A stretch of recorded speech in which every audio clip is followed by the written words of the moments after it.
Hello, good morning. I do hope that you are well. It's good to be here. So, this is the first time that I've done a live stream on YouTube for a while. And Facebook as well. So, if you're joining me now, it would be great if you could write something in the comments to let me know that you're here and that you can see me and hear me without any problems. So that would be a great way to start. Let me know where in the world you're watching from as well. It's always good to get an idea of the audience joining me for these sessions. I'm just going to shut my window and get my glass of water. Bear with me. Okay, there we are. That should make it a little quieter. So hello, I've got some people coming in now saying hi. That's fantastic. People in Indonesia, Italy, France. Fantastic. It has been a long time. I've got viewers in Japan and Bangladesh. Wonderful. Poland. Fantastic. Okay, so today we're talking about the beach. Why? Because it's summer for most of us, and this is the time when you would consider spending time on the beach, because the beach is generally a leisure activity, something that we do to have fun, to relax, maybe to spend time with our loved ones, our family, our friends. You may even have a ceremony on the beach. Some people choose to get married on the beach. Let me know what the beach means for you. What does it normally represent? Is it relaxation? Is it sport? Many people go down to the beach in order to take part in some sort of sport. So let me know what the beach means to you. Personally, I'm not a big fan of relaxing on the beach. I'm not the kind of person who can just lie there in the sun for hours and hours on end. I find the beach to be quite exposing. I can't find shade very easily on the beach. And so for me, if I go to the beach, I like to be more active. I love spending time with the children on the beach. There's many activities, which we'll talk about today, that children particularly like to take part in when they are on the beach. So for me, it's a family activity or perhaps an adventure, something active, but not usually relaxing. When I was a child, we would go to the beach a lot. And one of my memories of the beach is sand in my sandwiches. Did you ever do that? Have a picnic on the beach, but the wind would blow at the point where you're about to take a bite of your sandwich, and the sand would be whipped up by the wind and blow into your sandwich, and it would all stick to the fillings, whatever you were having, and you'd have a crunchy sandwich. Ooh. So I have this memory that lives with me of sand in my sandwiches. Okay, so let me know what the beach means to you. Andres, you said, I remember the beach at the Black Sea in Bulgaria many years ago. These days, we're experiencing very high temperatures. And so for some of us, going to the beach might be just unthinkable. Maybe it's too hot to go to the beach at the moment. Yuki, you have a great memory enjoying with your father. But you couldn't swim without a float ring. So yes, many children will have inflatable either armbands, which are the inflatable bands that go around your arm, or a ring, a rubber ring, an inflatable ring that goes around the middle of your body. And many people have a lilo or something that they can inflate and sit on or lie on. So inflatables is actually something that I haven't included in today's list. So inflatables. The problem with inflatables in the UK is we tend to have a lot of wind. So if you have an inflatable on the beach in the UK, you may be chasing it down the beach because the wind will blow it off. There's also inflatable beach balls that people tend to take along with them. Or those rubber rings that have a big unicorn head on. They're quite fun, aren't they? When I was younger, I was in Malta and we had an inflatable dinghy, a boat, a small boat that you inflate with a foot pump. It would take ages and you'd have to keep swapping legs because your muscles would tire. But eventually you had a boat that maybe 3 people could sit in. So we're in Malta and we blow up this dinghy and we put it out onto the sea and the children are playing. And one of the younger children that were with our party, she must have been 4 or 5 years old. She was floating around in this dinghy and we all took our eyes off her. I was only young. I was digging at the side of the ocean, but my mum had to take one of the little children for a nappy change. And unfortunately, she got taken out into the ocean. And by the time my mum came back, we raised the alarm, of course. By the time my mum came back, she was a dot on the horizon. She'd gone so far out. Now, I'll tell you how that story ends at the end, but there's a lot to get through today. So I'm going to, oh my goodness, I got stung by a jellyfish when I was 7. Oh, that must have been a horrible experience to be stung by a jellyfish. Yes, it's never fun when you are on the receiving end of angry wildlife. I do hope that you recovered quickly from that. Okay, so today I have a PDF that I've made, which you can access for yourself. How many pages do we have? 13-page PDF. I've put a link on the YouTube description. Hopefully you can see it in the YouTube description. If you're watching on Facebook, you may have to come over to YouTube, but I will come to Facebook after the stream has finished and put this link for the PDF in the chat if you want to grab it. So you can get the PDF. We're going to cover lots of vocabulary, general beach vocabulary. We're going to cover beach wear, wildlife and general landscape and features of the beach so that you can feel more free when talking about this topic. I'll cover a few collocations, and if we have time, I'll do a little quiz with you.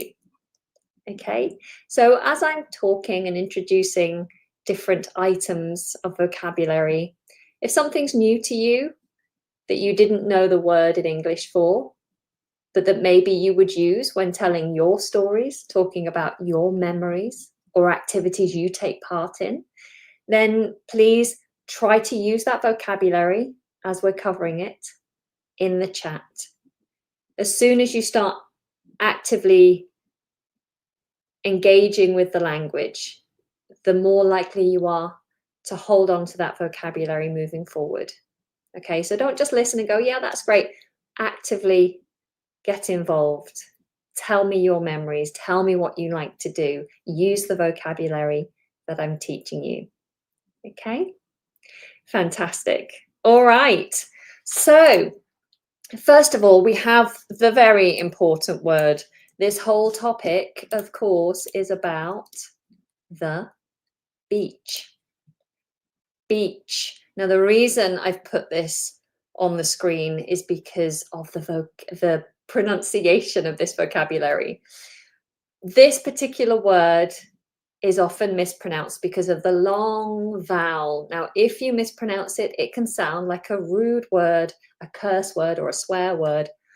So we don't want I, we want E. So really extend that sound. Bee, just like a buzzy bee that might sting you, are pollinators. Bzz, bee. And then we add the ch on the end. Beach, beach. Okay, really important that we get that long vowel in there. You don't want to say bit.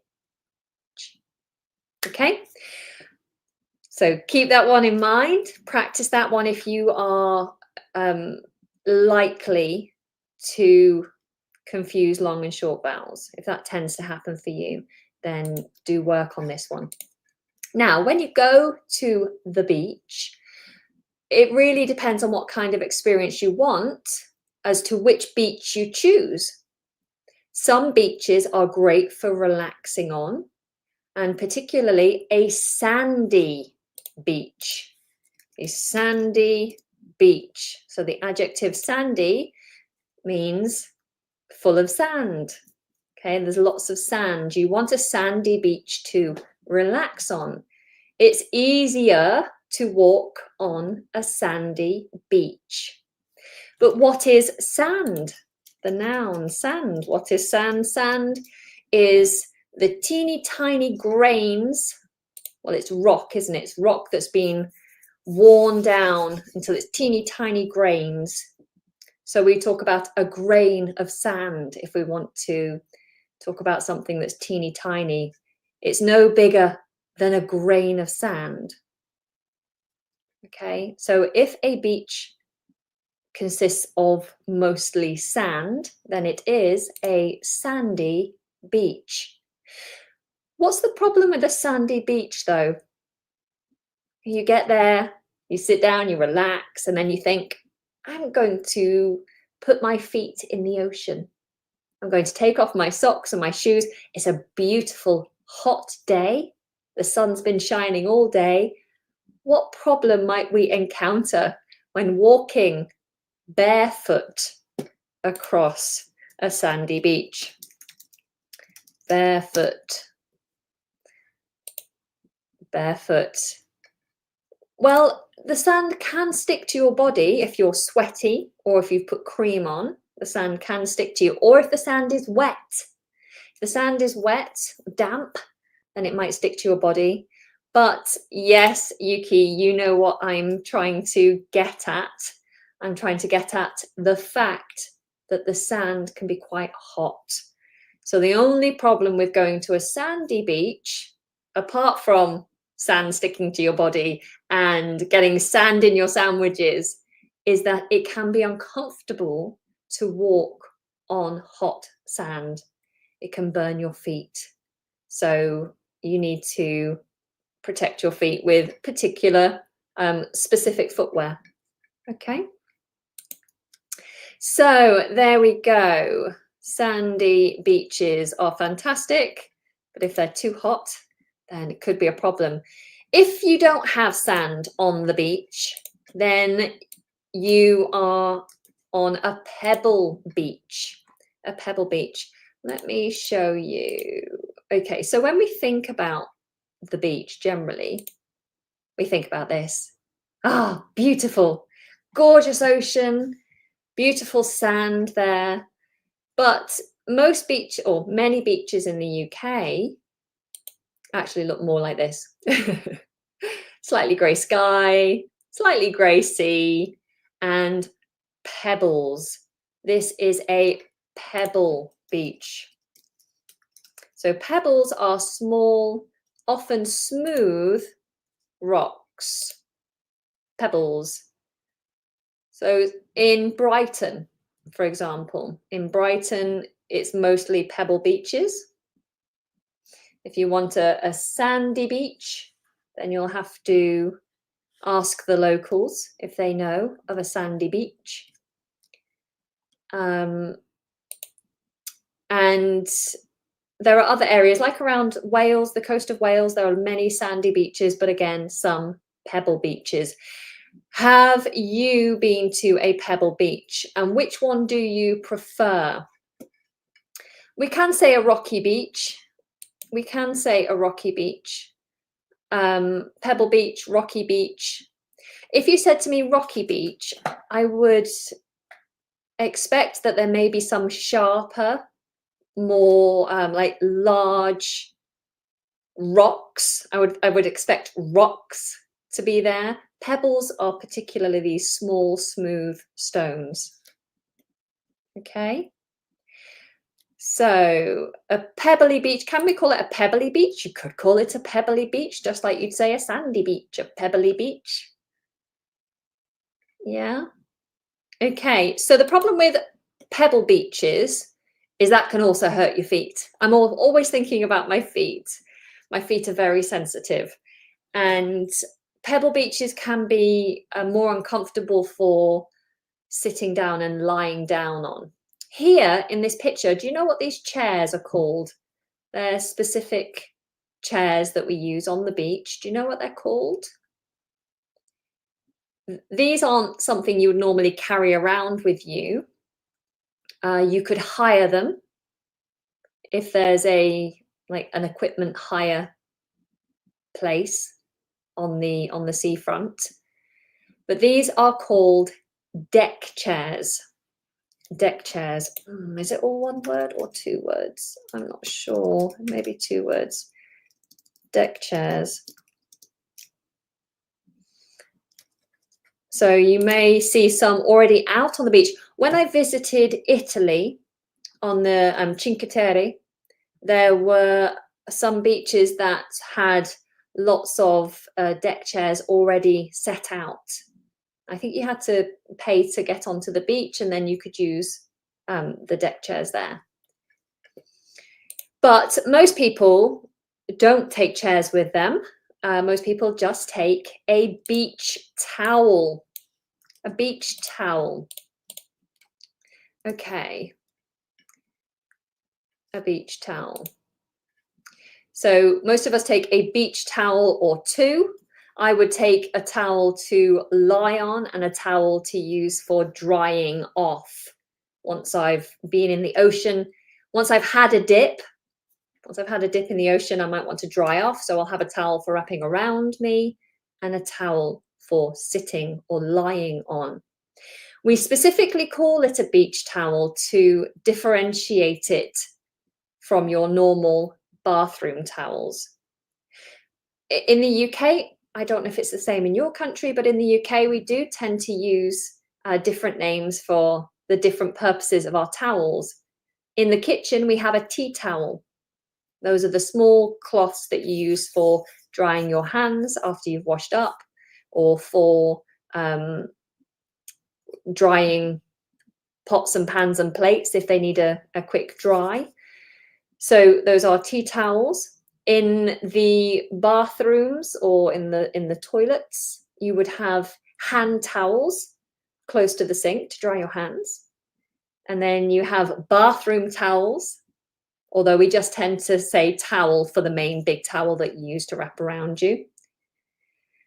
In my house, I have a hair towel. I don't know if this is just me or in other households, but I have a hair towel, a towel that is specific for my hair, because I do every couple of months dye my hair, and hair dye can stain the towels. So I have one towel that's specifically for my hair so that I don't ruin normal towels. So there's a hair towel, a tea towel, a hand towel, your general bathroom towel, and on the beach, a beach towel. Beach towels tend to be a little more colourful. Okay, now coming back to these chairs, I do have a couple of options here coming in. An easy chair, a lounge chair. So there are those harder sun beds. They've got a longer base and adjustable top that you can put into a lie position or a sitting position, but they have a very long base, and they are called loungers. They're sun loungers. So you're not far off calling it a lounge chair. A lounger would be the term that I would use. An easy chair, it's not something we tend to use very much. I just adjust myself in my chair. An easy chair, when you say easy chair, I think of one of those big armchairs that can lean back slightly and have a kickboard that comes out like I don't even know what it's called, a footrest, a footrest that lifts up when you press a button. The footrest lifts up and the back of the armchair goes back. Now, an armchair are those softer, big, heavy chairs that you would have in a lounge or a room in the house. That would be an easy chair, but we don't use that phrase very often. Okay, so Emmanuel, you enjoy deck chairs more than sitting on your beach towel. I have to say, as I get older, I need a little more comfort. I'm not as good at finding comfort in uncomfortable positions. I have to be in a comfy chair these days. Okay, a beach challenge. So yeah, maybe I haven't heard that phrase myself. If you said it, I would have an idea of what you meant. But generally, we just say a sun lounger, a deck chair, or a beach towel. Okay? All right, moving on from chairs. I'm going to take this picture off the screen as well. Okay, so we've talked about the types of beaches. We usually have a sand beach or a pebble beach. Now, there's also another type of beach that you may enjoy going to. It's not my cup of tea, but some people enjoy going to a beach where they can be a little more free. There are a few of these in the UK. I think they're more popular in Europe, but we're a bit prudish in this country. I mean, it depends on the individual, of course. I think maybe as time goes on, the younger generations are more open and more free. But my generation, my mum and my grandma's generation, were definitely more prudish. We don't like to show our bodies very much. Other than, obviously, in this country, we're quite happy to show our shoulders and our arms and our legs. Maybe the younger generations will, or when you're younger, you might show your midriff, so your tummy. But as we get older, we cover those bits because they get a bit wobbly. So nudist beaches are few and far between in this country, but there definitely is one in Brighton because I accidentally walked onto one during a day trip to Brighton, and I was like, oh, there's a naked man on the beach. And then I looked up, oh, there's another naked man. Oh my goodness, I'm surrounded by naked people. Quick, run. So this isn't my kind of thing. It's not my cup of tea, but it might be something that you enjoy, and there's nothing wrong with that. But generally, nudity is saved for the nudist beaches. That's kind of where it's acceptable. I don't know what would happen if you were naked on just a normal beach. I don't know if anyone would say anything. I don't think it's against the law or anything. It's just not the done thing generally. If you want to be naked, you go to a nudist beach. So notice the long ooh there, nudist beach. Okay, so I have found myself on a couple of occasions on a nudist beach, not naked.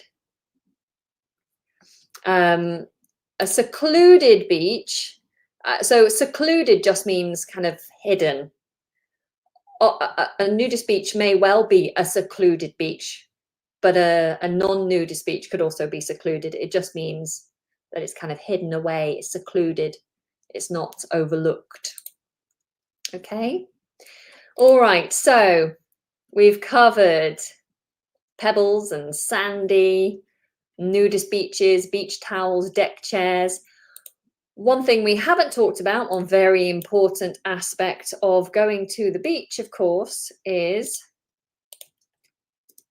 the thing that covers most of our planet, the ocean or the sea. Ocean, sea. Do you love the sea? How do you interact with the sea? Have you ever taken a dip in the ocean? So take a dip in the ocean, which is another way of saying go for a swim. So to take a dip in the ocean. So you might be sitting on your beach towel on your serene sandy beach, and you might say, do you know what? I'm going to take a dip in the ocean. Have you even heard the phrase skinny dipping? This is something you may do if you're feeling a bit wild and you want to enjoy life a bit more. You might decide to go skinny dipping. Skinny dipping is going into the ocean or into the water completely naked. So taking off all your clothes and getting into the water. It might be something that wakes you up first thing in the morning if you live close to a beach. You might take off all your clothes and dive into the sea and do a bit of skinny dipping. Skinny dipping. Just hope that no one steals your clothes as you're in the ocean. You turn around and someone's run off with your beach towel and all your clothes. Ah! Okay. Have I ever? I don't think I've ever done skinny dipping either. I need to live a little more. I get scared. Okay, so obviously the ocean, it's not fresh water. So we talk about fresh water.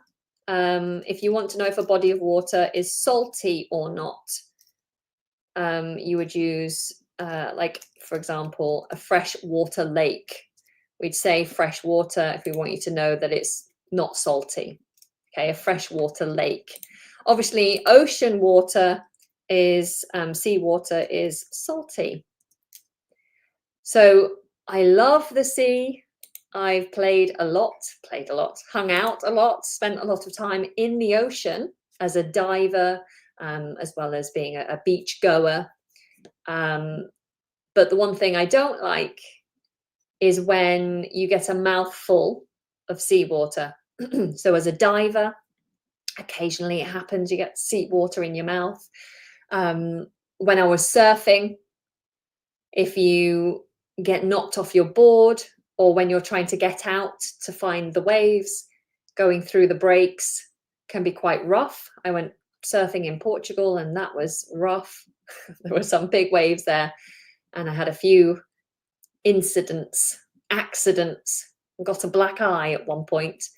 And when something like that happens, you tend to not stick your tongue out, but you open your mouth and you take a mouthful of water and you're instantly hit with how salty it is. And that can make you feel quite sick. Okay. So it's salty seawater. Okay. There's nothing worse than getting a mouthful of seawater. But otherwise, the ocean can be wonderful. And one thing I talked about there were the waves. So Rosa saying seawater is health. Where is it? Seawater is very healthy. Yes, I found that my eczema improved whenever if I do a week surfing or a week diving. Then I find the eczema, I have patches of eczema on my body, and I find that whenever I do a week in the ocean, my eczema greatly improves. And I think it's the salt in the water that helps my skin. Maybe also the sunshine, a bit of daylight onto my skin. Waves. Wave. Make sure you get this big round A diphthong sound. A, not wa, not wa. Waves. So if you're surfing, you need waves. One fun thing to do with little ones is to jump over waves. So you go for a paddle in the sea. To paddle. Now, paddle is interesting. As a verb, paddling can be just dipping your feet in and stepping around in the shallow water. Shallow. So when we use the word shallow or deep, we're talking about the depth. So let me just bring these up because this is vocabulary that's not in the PDF. Shallow is a small depth. So you can stand in shallow water. You don't want to take the children into anything other than shallow water.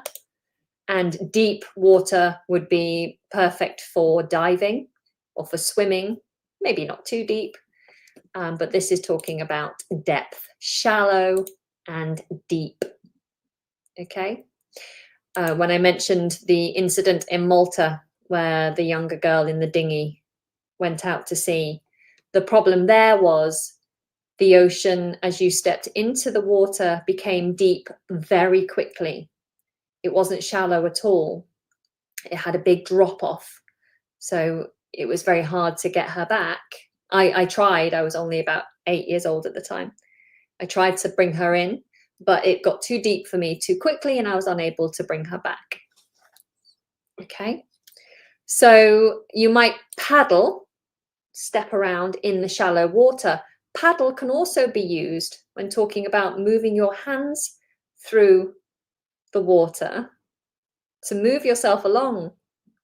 We have I call it a swimming stroke. It's not really a swimming stroke, but when you're swimming, if you're not a good swimmer or you're a beginner, you'll do something called doggy paddle. Doggy paddle. When you are like doing this and your legs are doing the same thing, just like a dog would do. Doggy paddle. That's a swimming stroke. Okay. So paddling is like this motion. You can do it with your feet. You can paddle in the ocean, the shallow water. So I love, regardless of the temperature, whether it's freezing cold or super hot, I'll always go for a paddle if I'm at the beach. I'll just roll up my trouser legs, take off my socks and shoes and go for a paddle because it feels good to have the sea between your toes and to feel the sand. So paddling.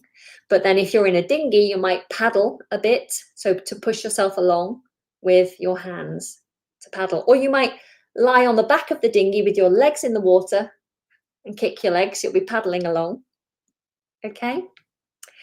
All right. So there we go. Just a quick question on frequency of live streaming. I intend to do a live stream every Friday if I can. I want to go back to joining you guys live. I've not done this for a long time, so I want to get back into the habit of doing these live lessons. I've missed them. So I will, I intend to do Friday live streams. So mark it in your diary and look out for the event being posted. And you can, make sure also that you're following and that you turn on notifications so that you get the notification when I set a new live, okay? Okay, you've got to go. Thank you. You can watch the replay later, so please do come back. Okay, so what are we saying here? Sometimes there are some big gaps in the beach, bigger than puddles. Not sure what the right phrase is. Do you mean where water is coming down the beach? Like an inlet, or like where water is coming down from the hills and then meeting the ocean? Is that what you mean? Okay, so waves. What waves do? Waves break and waves crash. Okay, so you can have big waves or little waves, but we often talk about waves breaking, and that's when the wave comes up and then like dissipates. It's like smashes into the ocean. So it's lifting, lifting, lifting, and then it rolls over. So you might hear the rolling waves if one's coming up after the other, but waves break or crash. So those are the words you would tend to hear alongside waves. Probably something that surfers would talk about more often. Okay, so you want to get to a point beyond where the waves are breaking. Where waves break, there'd often be maybe some like rocky seabed underneath there, so you have to be careful where the waves break and make sure you don't get yourself into trouble. Wave churn. So churn would happen underneath where the waves go under. The water might churn underneath, yeah. Paddling, not puddling. Paddling is good for your lymphatic system. It's often a doctor's suggestion. Oh, thank you. Thank you for sharing that. Okay, so am I British? Yes, I am British. I am British. I'm currently not far from London. Ooh, there we go. Hello. There we go. Just taking my desk down. I'm a bit tired, so I'm starting to slouch. Okay. There we go. So if you are playing in the ocean beyond paddling, if you're playing in your inflatables, you're swimming or something like that, then it's useful if there is a lifeguard on hand, a lifeguard around, keeping watch. Not all oceans, or beaches rather, have lifeguards. In fact, I can't remember the last time I saw a lifeguard on the beach. I don't go to the beach that often, but when I was in Wales, I went to many beaches, and that was a month or so ago. I didn't see any lifeguards. So a lifeguard is someone who watches the swimmers, watches people in the ocean to make sure they don't get into trouble. And if they do, then they come out and save you. We do also have a coast guard. So if someone gets into trouble in the water, the coast guard, if there's no lifeguard around, the coast guard is the person that you would call. Or if you were to call emergency services, maybe you are on a little boat, a fishing boat or something, and you're not very far out. Maybe your engine fails or someone falls off the boat and you can't find them.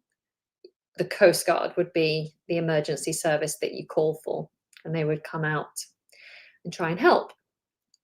Okay, so lifeguards or coast guards. Now, another way to stay safe on the beach, of course, is to protect yourself from the harmful effects of the sun. Okay, so we would wear sun cream or sun lotion. Oh, I've missed off the end there. Sorry, let me do that again. Sun cream or sun lotion. Okay, so we put on sun cream. You put on sun cream. A sun blocker is a term that I'm familiar with, but we don't tend to use it for this. Sun cream or sun lotion is what we would say for the cream you put on your skin to protect you from the sun. So you put on sun cream, you apply is another word, to apply sun cream. But in general day to day, we wouldn't say, could you apply sun cream to the children? You'd say, could you put some sun cream on? They need sun cream on, put it on. Sunscreen is another word we would use. Sunscreen. Yes, thank you for offering that. So sun cream, sunscreen, or sun lotion are all commonly used. Okay. All right. So if you don't put on sun cream or you don't reapply it, so apply the first time, and then after you've been in the water, you'll need to reapply unless you've got a good waterproof sun cream. Someone's asking, can we use wear sun cream? Yes, I would use it. Are you wearing sun cream? Yes. Have you got sun cream on? Yes. Are you wearing a sun cream? Yes, I'm wearing sun cream. It doesn't feel unnatural to say that, and I'm sure I've said that at times.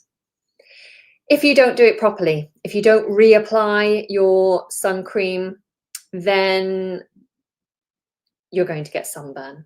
So you'll be burnt by the sun. Sunburn is very painful. I think the worst sunburn I ever experienced was when I worked on the cruise ships, and we were in Norway in one of the fjords. We were docked So we weren't moving. It was like blue skies, beautiful, hot summer's day. And I fell asleep sunbathing on the deck. So sunbathing. If you are someone who enjoys relaxing on the beach, sunbathing is what you probably want to do. I don't really do sunbathing anymore, which is why I don't like being at the beach very much. Sunbathing.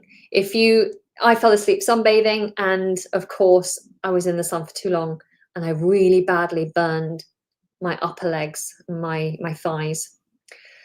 It was horrible. It was blistering, like my skin raised and blistered and bubbled. It was the worst burn I've ever had, and it taught me a very strong lesson. Have you ever had sunburn, severe sunburn? Okay, so try to avoid getting sunburnt. Another thing you might want to protect yourself from, especially in the UK, is the wind. And you can do this by putting up a windbreak. A windbreak, something we have here in the UK because it's quite windy. It's just a series of poles with like a cloth between it. So it's like a mesh that breaks the wind. And so you put up almost like a little fence on the beach, wooden poles with this mesh or this material between it that creates a break or a barrier to the wind. And it's probably something you want to have in your car if you're going to visit the coast and go to the beach while you're here in the UK. It's not so easy to put up a windbreak on a pebble beach, but certainly on a sandy beach. Okay. Now, you might also take a large umbrella if you want a little shade over your camp. When you find your spot that you're going to have as your base on the beach, you might put down your towels, lay out your beach towels. You might put up a windbreak and then a huge sun umbrella to protect you all from the sun. Okay. And if you're going to have a picnic on the beach, then you might even have a cool box. A cool box. It just depends on how far away your car is, because carrying all this stuff down to the beach can be tricky. A cool box full of food and drink, and then an umbrella, windbreak, towels, swimwear, suntan lotion. It can be a bit much. Okay, but a cool box is where you would keep your food and your drink cool in the sun, and you'd have ice packs or ice blocks inside that have hopefully been in the freezer the night before. Now, when you get to the beach, one thing I always hope for, especially with my children, is that the beach will be sandy, but that we'll find an area where there is a rock pool or two, so that the children can go and explore, see what they find in the rock pools. And of course, in the rock pools, you're going to find rock pools are where water is collected once the sea is moved back. We'll talk about that in a minute. When seawater is caught and collected in little areas between rocks, a rock pool. And in rock pools, you'll find, of course, a seashell or two. And we often just refer to them simply as shells. My sons love collecting shells. And so actually, because we did this little coastal holiday in Wales, we have buckets full of shells in our back garden at the moment. I don't know why they have to bring them home. So many shells, just little shells. Anyway, seashells. You'll find seashells in rock pools for sure. And the children often will ask for their bucket and spade when they're going to go off and explore the rock pools. They'll need a spade for picking up little creatures that they may find, and they'll need the bucket to store everything, to carry everything. But of course, a bucket and spade can also be useful for making sand castles.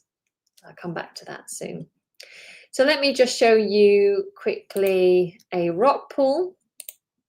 So here we have a couple of images of rock pools.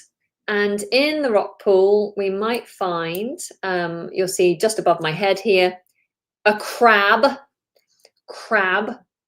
with their little pincers. I used to be obsessed with collecting crabs from rock pools when I was younger. We spent a lot of time on the beach when I was a kid. But I often got nipped by the crab's pincers, and that was never fun. And next to the crab here, we have an image of a shrimp. So in the UK, you can find teeny tiny little shrimps in these rock pools. They're often translucent, so you can see through them. So you have to watch very carefully to be able to see them. And then next to the shrimp, we have a starfish. A starfish. Obviously, this is a cutesy one, but they don't have the eyes and the mouth on them when you see them in the rock pools. I think they're hidden underneath. But starfish are common in the UK. And then tiny little fish you can also see in rock pools too. And of course, at the end there, I've included seaweed. We have lots of seaweed in rock pools, but also all along the coastline in the sea. There's nothing worse than when you're trying to launch an inflatable boat, or you're trying to get out to do a bit of swimming, and then you come across a big field of seaweed and it all gets wrapped around your legs and you're like, oh. You start freaking out about jellyfish or crabs pinching you, and this seaweed is wrapping around your ankles. Anyway, there we go. Crab, shrimp, starfish, fish, and seaweed. Okay. And yes, let's just carry on. So one other thing you will need if you're going to go and dig around in the rock pools, especially if there's a lot of water, is a little fishing net, so that you can fish things out and avoid getting nipped by crabs. Okay. All right. So we've covered a lot of ground and I haven't finished yet. All right, next I'm going to talk about beachwear. Now remember, everything that I'm covering here, or the main stuff, is covered in the PDF that you can get hold of. There's also, it's a 13-page PDF, and there is a little quiz at the end and a little dialogue as well, with all this vocabulary and images to help you as well. You can access that for free. You just have to click on the link that should be in the description of the YouTube videos, and I'll share it later with Facebook too. And you can download that and join my mailing list. And people on my mailing list also benefit from regular mini lessons. I often send out PDFs that are available as well, sometimes audios. I let you know when there's promotions going on, and also give you mini lessons along the way. So if you want to get involved and get the PDF, then just use the link. And that would be fantastic to have you join the community. But now let's talk about what we wear. What we wear when we're at the beach. Here, I'm going to give you a very lovely slide here. So in the top corner above my head, very top corner there, we have swimming trunks. Swimming trunks, or we might call them swim shorts. Usually what the chaps would wear, what the men would wear. And next to the swim shorts are flip-flops. Flip-flops. And these are obviously fantastic for protecting your feet from the hot, hot sand, if it's a sandy beach, or for protecting your feet if it's a pebble beach. there's nothing worse than coming out of the ocean and having to walk barefoot across a pebble beach. Or if there's lots of broken shells, it can be really painful. So flip-flops are good to have with you if you're going down to the beach because they're light and easy to put on as well. Now, they are different to sandals. Flip-flops have the complete open back and they make the flip, flip, flip, flip sound against your heels as you're walking in them. Sandals tend to have a few more straps. They often have a strap around the heel, or they'll have adjustable straps across the main part of your foot. Okay, so sandals are slightly different. They're adjustable. Flip-flops are just standard. You can't adjust them. You just slide your feet in and you have the bit that goes between your toe. Sandals don't have the part that goes between your toe. Usually, some do. But there I've got a picture of flip-flops. Now, next to that, over in the other top corner, is a sun hat. If it's got a wide brim like that, it's definitely a sun hat. The purpose of the hat is to protect you from the sun. Okay, I've got 2 sun hats. I love them, but I do find that it affects my vision. It kind of closes down my field of view. My peripheral vision is affected and I don't like that, but I don't want the sun on my face. So it's a compromise.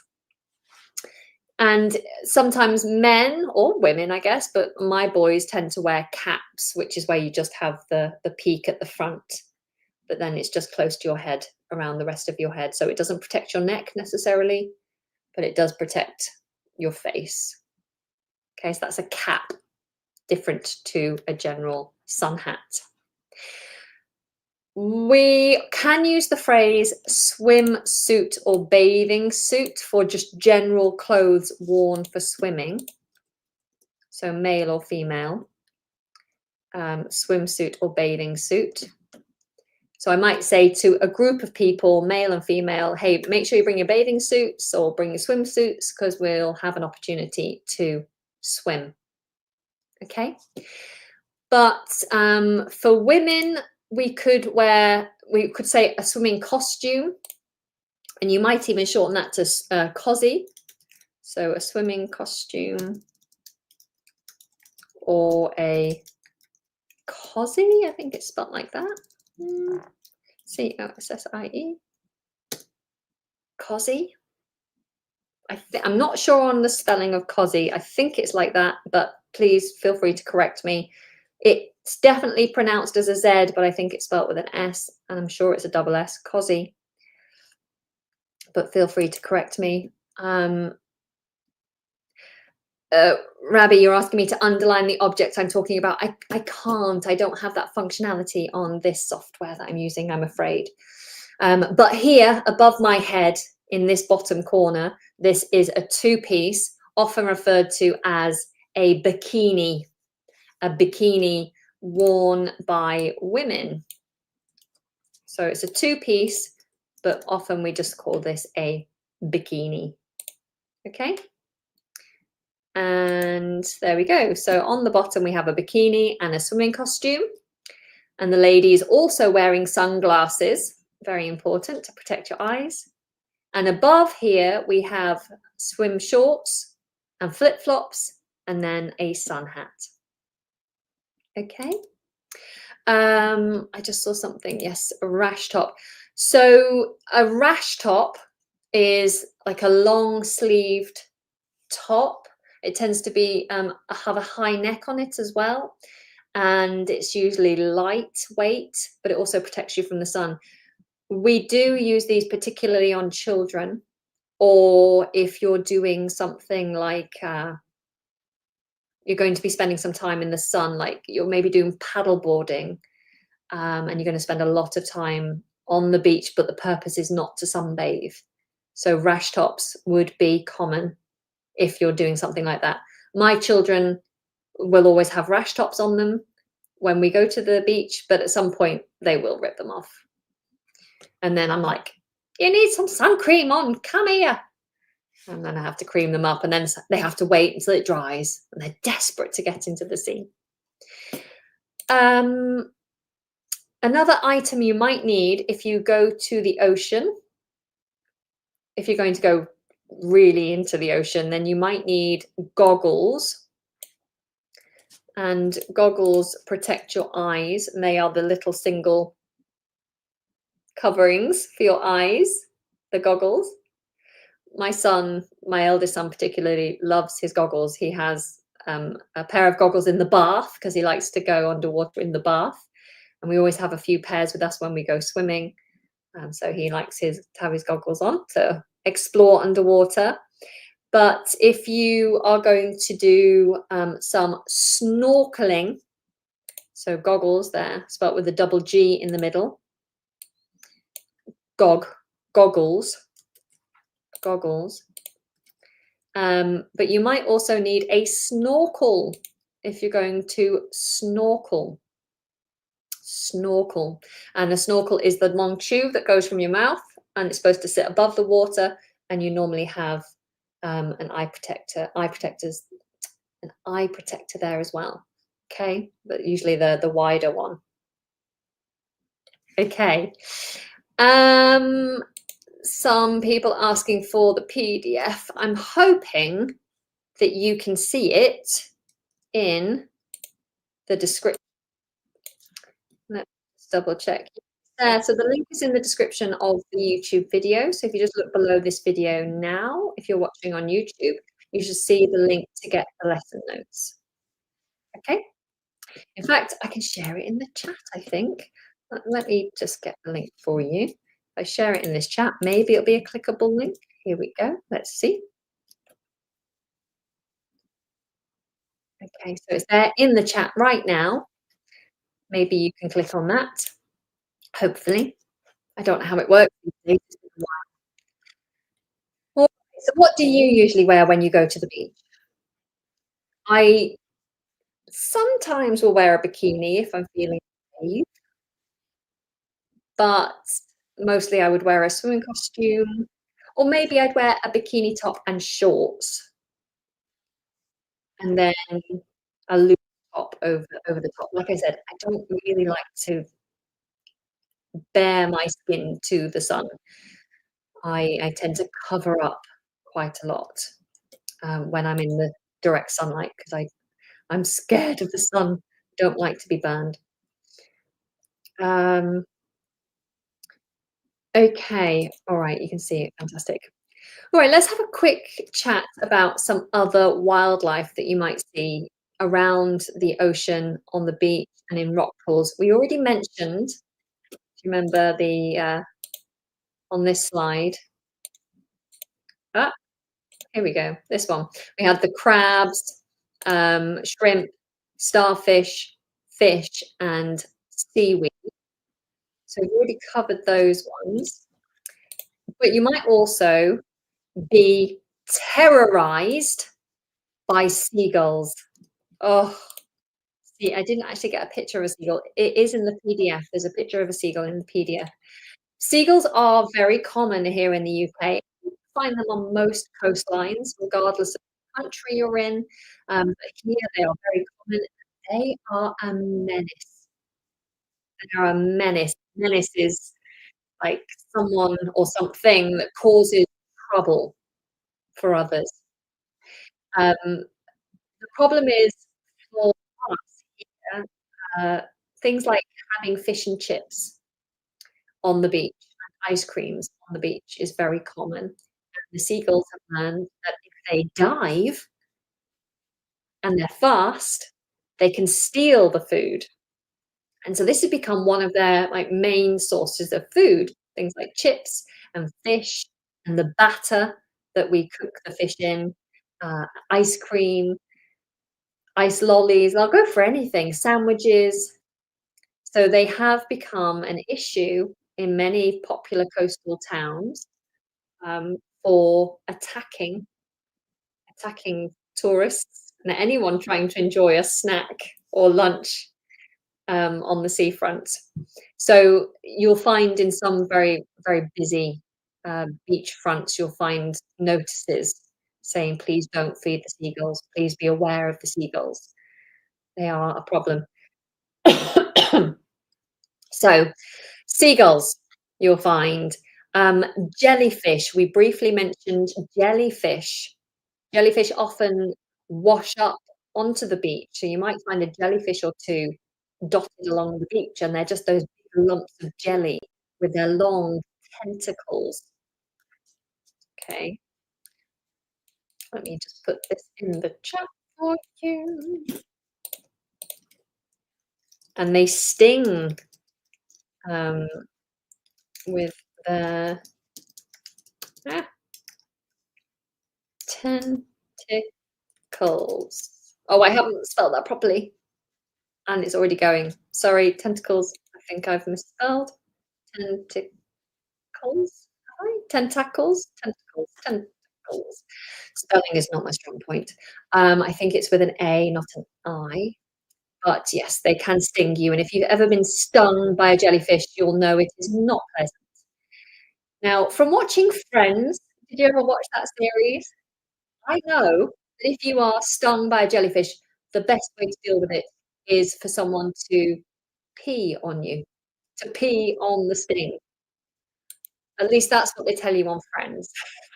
Is it true? I don't know. Probably, possibly, who knows? Okay, right, so jellyfish.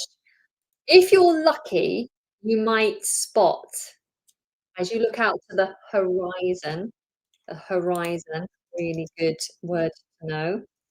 The horizon is where the ocean, what you can see ends.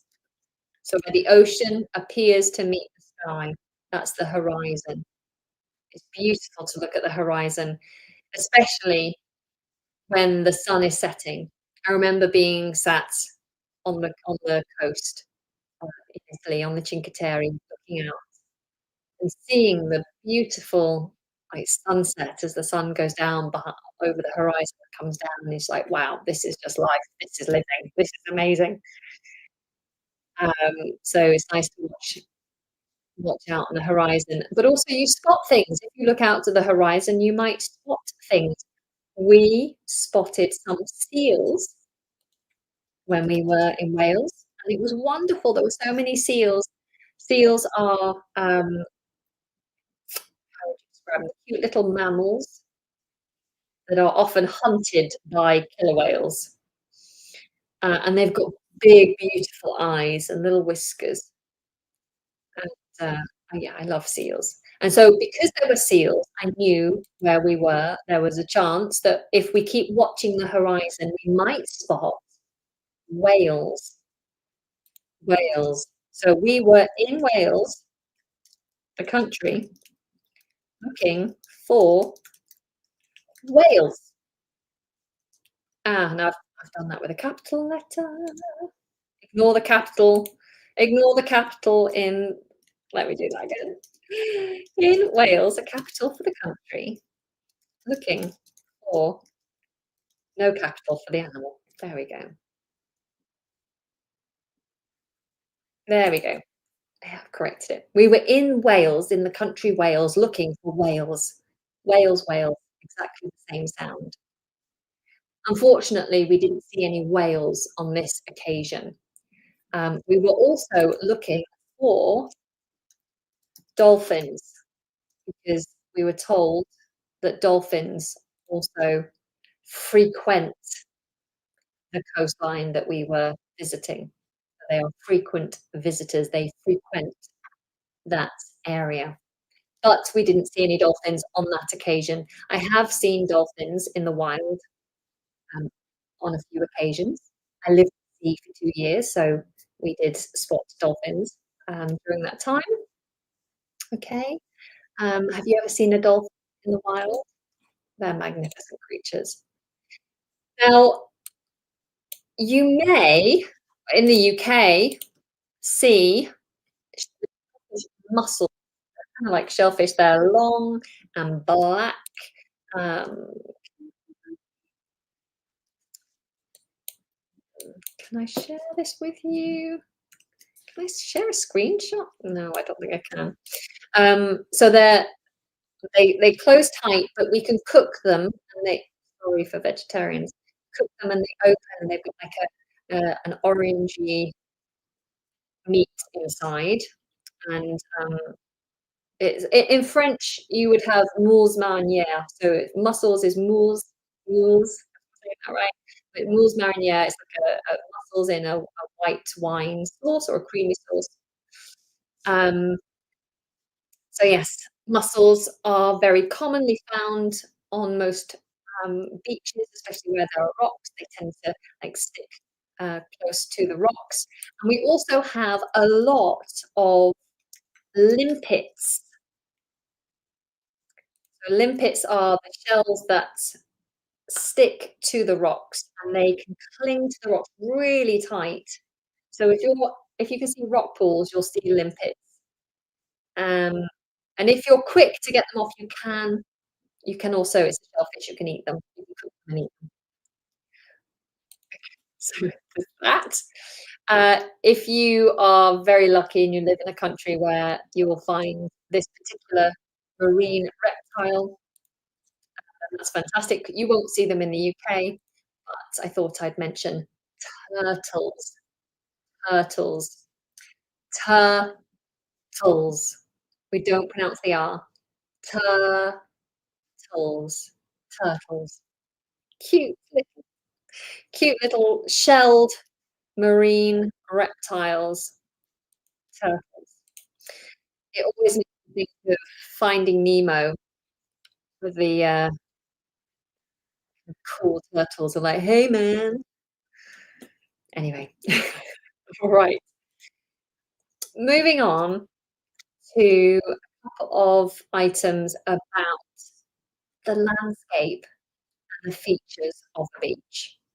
So as I move on, I want you to let me know in the chat what, what animals you tend to see when you're down at the beach. What's common for you to see, and what do you enjoy seeing? We've had a mention of a shark. Yes, in the UK, sharks are not common, although they are migrating here more often because the oceans are warming up. But you will find tiger sharks. So the little tiger sharks. When I was a kid, I found one or two tiger sharks, unfortunately deceased and washed up on the beach.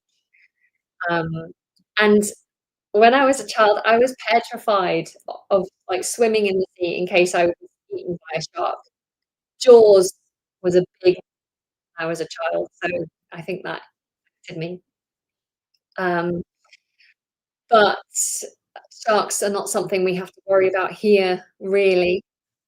Obviously, if you go to Australia,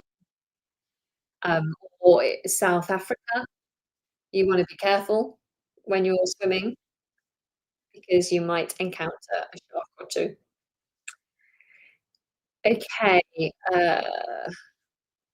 so tell me what wildlife you tend to find when you go to the beach.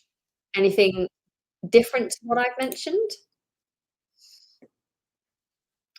Yeah, so you don't get bitten by a jellyfish, and jellyfish is spelt with a J, not a G. There we go. A J, not a G. You get stung by a jellyfish. Stung. A bite is anything where teeth break or put pressure onto your skin or break your skin. That's a bite. Like humans bite, dogs bite, cats bite.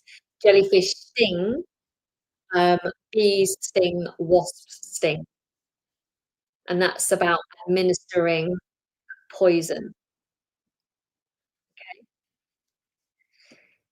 Okay, let's talk about landscapes and features if you're not too tired.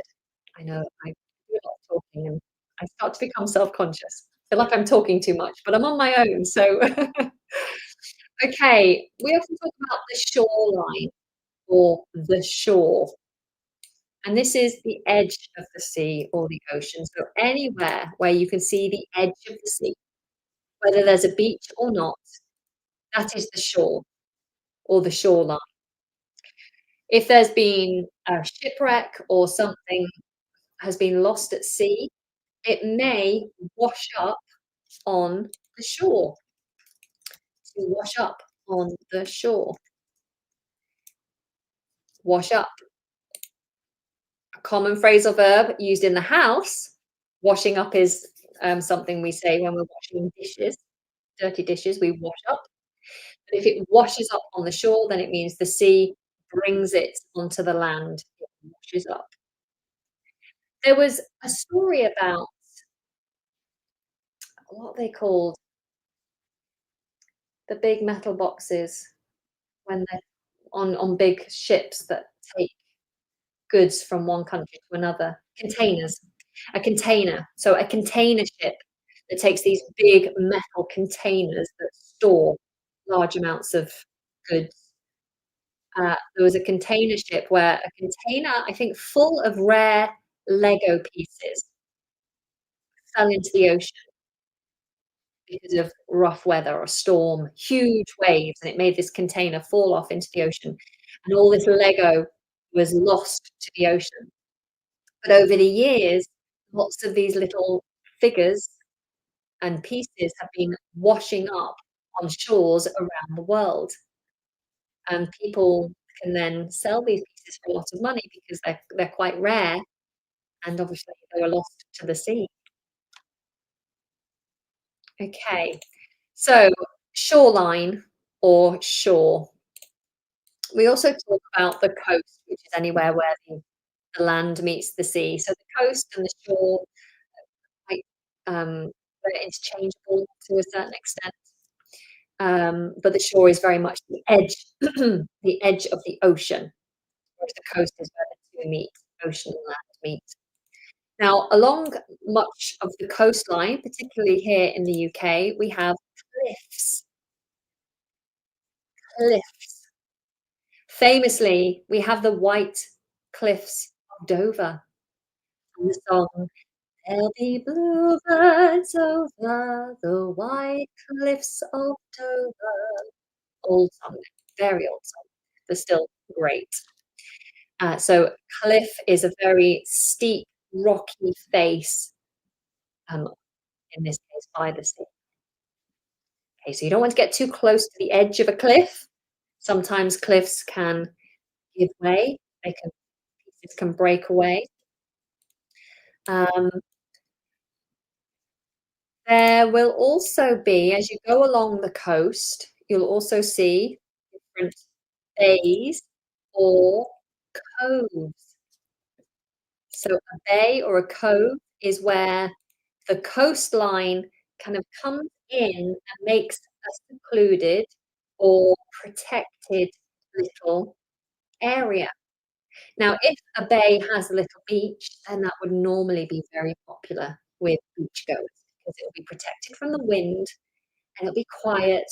The sea there might be a little bit calmer because it's protected. So if you're going along the coastline, you might be looking out for a little inlet, little bay or cove. Um,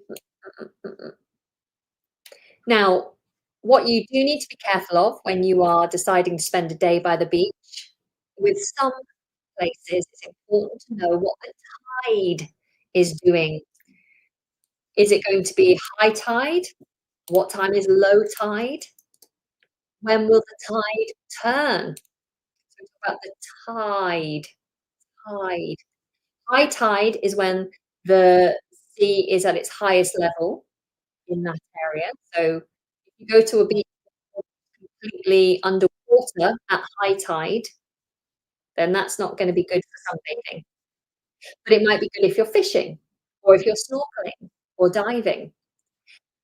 If you want to go fishing and it's low tide, but it's great for rock pool hunting, hot rock pool exploring because the sea has gone out to its furthest point and you can access all the rocks and the rock pools, go and sunbathe and spend time on the beach. I was born in a coastal town called Southport, and in Southport, when the tide goes out, the sand goes on for miles. I'm not talking about along the coastline, I'm talking about from the coast, from the edge, from the path and the road out towards the sea is miles. I always joke about the fact that if you go to Southport Beach, there is no sea, it's just beach. That's all it is. There's no sea. It does come in. You do have to be careful when it comes in, you can get trapped and disorientated. But, yeah, it's just miles and miles and miles of sand, especially at low tide. Um, if you're swimming, you want to be careful with the tides as well, because the tide can be strong, and particularly talking about currents. So the current is the movement of the water in the sea. Sometimes you'll see warning signs when you're visiting, when you're at the ocean, you're at the beach, there might be a warning to swimmers that there are strong tides, sorry, strong currents. And there may even be rip tides. I'm getting very technical here. A rip tide is where two currents meet. So if one's going in one direction, one's going in another, if they meet, they cause this stream of intense, strong current that's very hard for any swimmer to escape. And so you're always warned. There'll always be signs to say, usually, signs to say, if there's a rip tide here, be very careful. So be careful of rip tides and be aware of the current, especially if you're told there's a strong current to get yourself into trouble when swimming.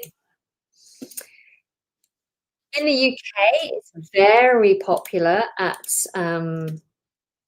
most seaside towns to see a pier, if it's a bigger town like Brighton, Blackpool, uh, Southport has a pier. Many of the kind of Victorian seaside towns have a pier, and the pier is, like a wooden, mm, metal, I guess, walkway that walks out from the beach over the sea, so it kind of juts out into the sea, but you can walk, and some of the piers are huge. Some piers will have, like, an amusement arcade and fairground rides, and a Ferris wheel, lots of places to sit, places to buy food. So they piers can be big, they can go on for a long time, or there might be a little pier. Near where my mum lives in Wales, there's a little pier that you can walk to the end of in a few minutes. Along the front of a beach, there'll often be a promenade. A promenade is a walkway that walks along the beach. You might run, jog, cycle, roller skate, rollerblade along the promenade, or simply go for a walk along the promenade. That's hand in hand with someone special. Walking the promenade.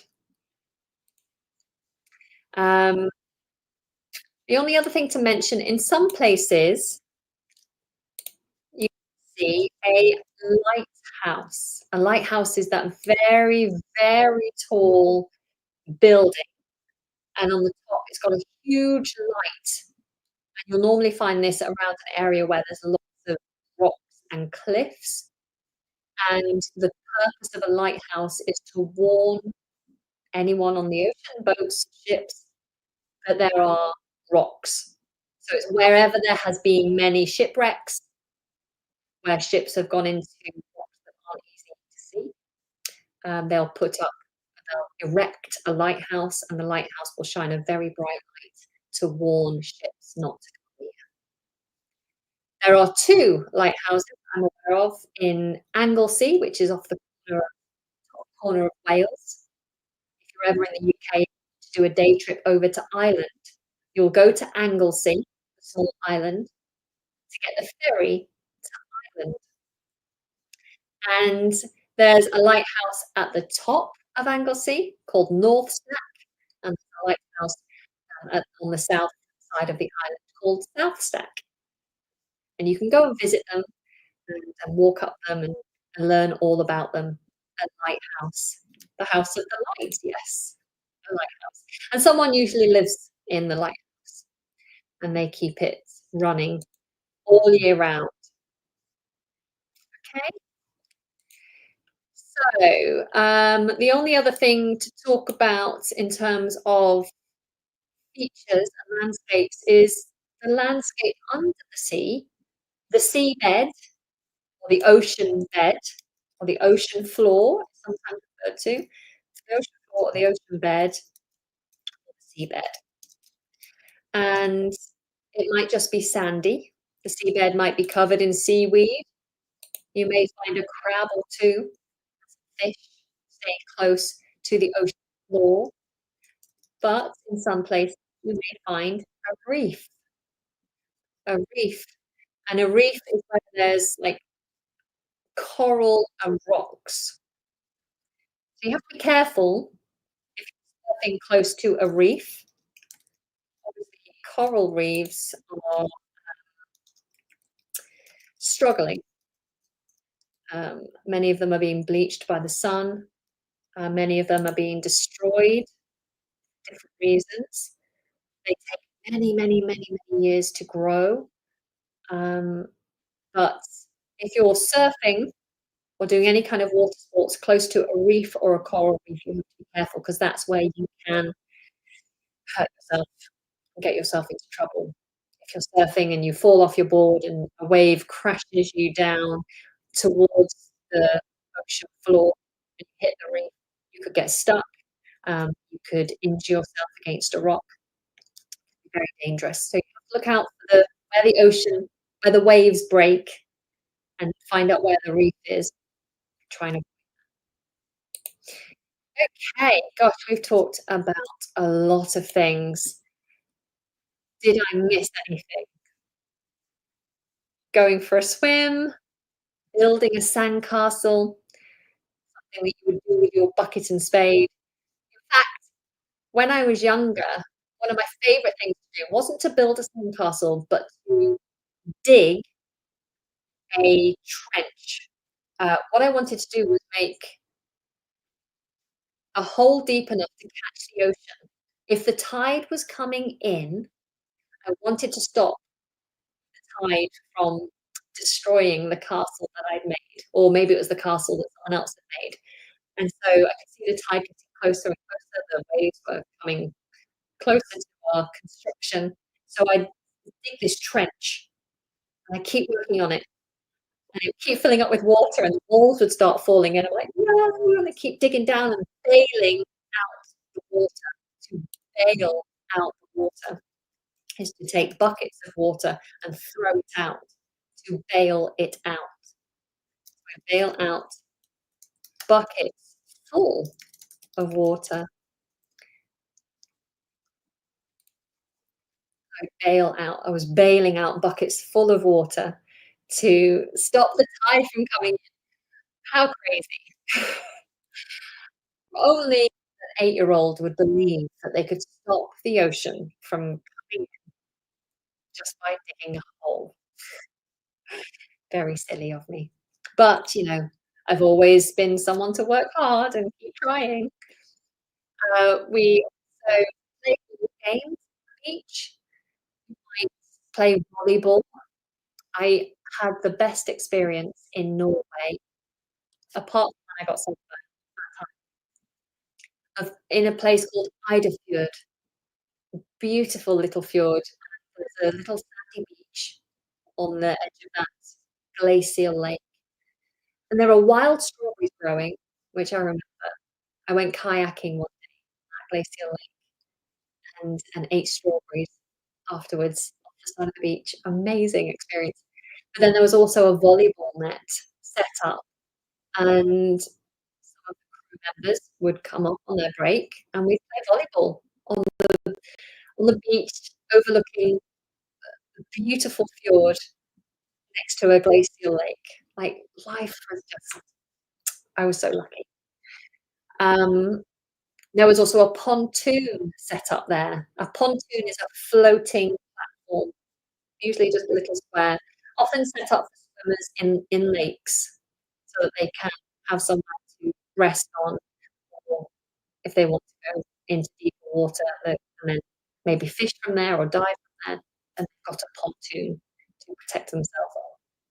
So we would swim in the glacial lake, which was freezing, and I have a picture of me in a bikini, freezing, stood on a pontoon in the middle of a glacial lake with the cruise ship behind. What a wonderful time that was. You may also play some sort of bat and ball game, so you may just take balls and little paddles or like tennis racket type things. You may fly a kite if the weather permits. If it's windy enough, you may take out a kite and fly your kite. You could kick a football around as well. Um, what else could you do? We tend to collect shells, build castles, write things in the sand, make a sand car, dig a huge hole, bury each other. Kids like to do that, don't they? Bury each other, you just see a head sticking out the sand being like, "Can someone help me, please?"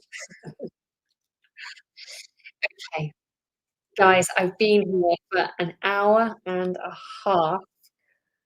Do hope that you found this useful. Um, please let me know what you thought of today's lesson, because if you did find it useful, then I would make sure that I am here again and again and again talking about different topics. Please let me know in the comments, what topics would you like me to cover in future live streams? What do you do often, but you don't have to talk about? What would be useful for you?